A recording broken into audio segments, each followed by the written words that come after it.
মই শ্ৰী হিমন্ত বিশ্ব শৰ্মা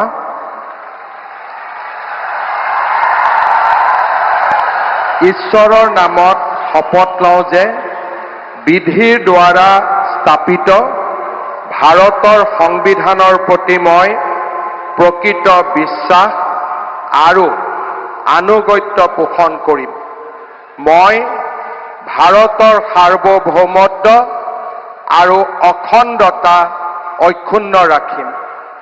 মই অসমৰ মুখ্যমন্ত্ৰী হিচাপে মোৰ কৰ্তব্য বিশ্বস্ততাৰে আৰু শুদ্ধ অন্তঃকৰণেৰে সম্পাদন কৰিম আৰু মই ভয় বা পক্ষপাত, অনুৰাগ বা বিদ্বেষ নোহোৱাকৈ সংবিধান আৰু আইন অনুসাৰে সকলো শ্ৰেণীৰ লোকৰ প্ৰতি ন্যায় আচৰণ কৰিম।